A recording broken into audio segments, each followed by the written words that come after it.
Morning, everyone. Once again, we're continuing with that small series on the essays that we're making.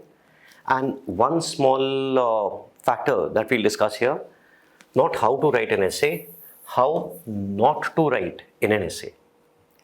Please remember, an essay is a test of your expression as much as it is a test of your knowledge. Many students who I meet during the classes, students who send me a piece of writing over the email, students who come and show me the answers, have a very weak understanding of what exactly an essay requires. So understand over here very briefly what you should not be doing in an essay. First, and let me start with this simple understanding so that you can get this with clarity. Every day you are expected to, I'm not sure where you're reading, but you're expected to read the newspaper. Have you ever seen an editorial with diagrams? Have you ever seen an editorial where they're using flowcharts to explain what they're trying to say? The rest of the newspaper, we can give you charts, we can give you algorithms, we can give you diagrams, we can give you illustrations, but the editorial essentially is a piece of writing which aims to convey a particular thought. Similarly, an essay is, as I was saying, it is a test of your writing abilities or of your ability to express yourself clearly and in a coherent manner. Which is why in the essay, many students make these mistakes, so let me point them out to you.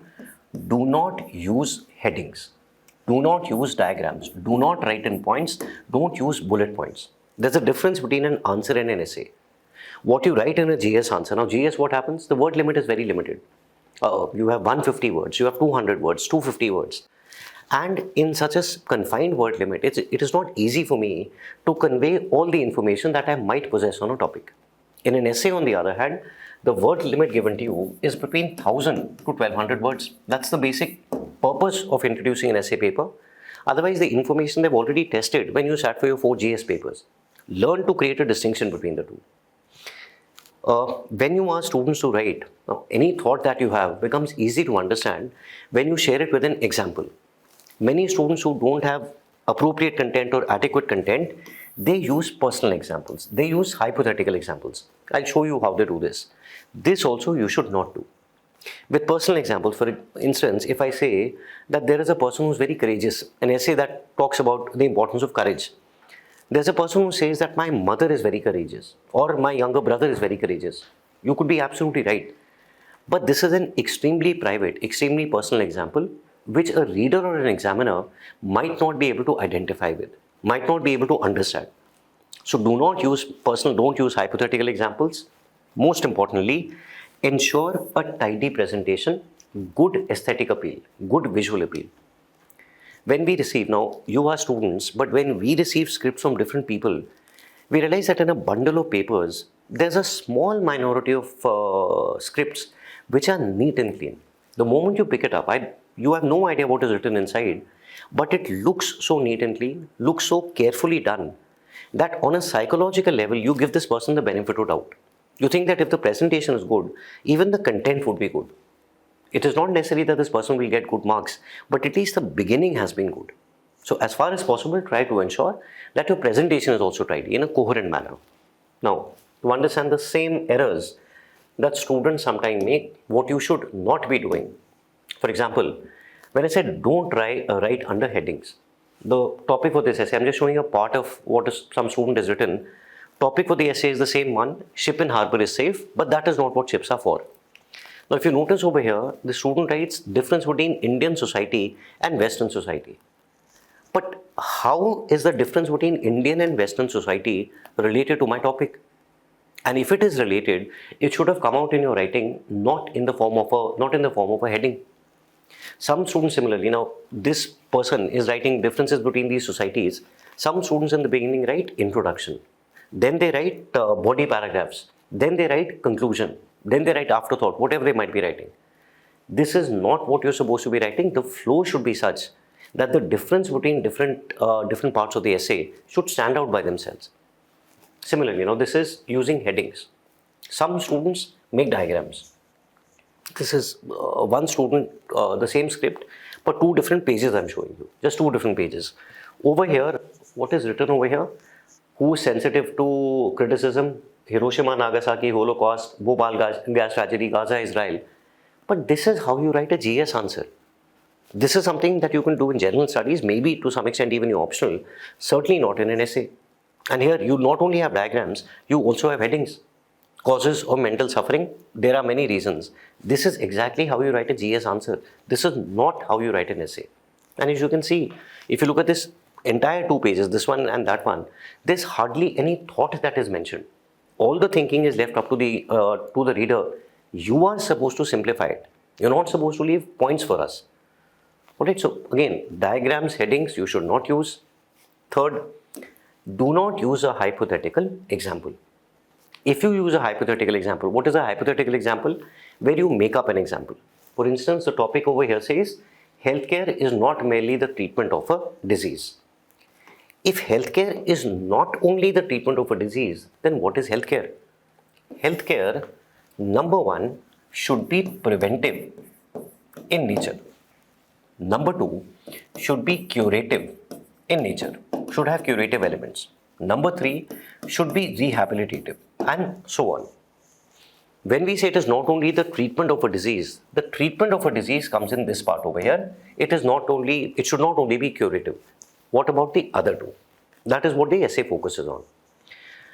Now, if I want to say that it is not only the treatment of a disease, I would remind the people of India that in India, there are millions of people, crores of people who are victims of bad health for no fault of theirs, for the simple reason that they do not get good quality nutrition.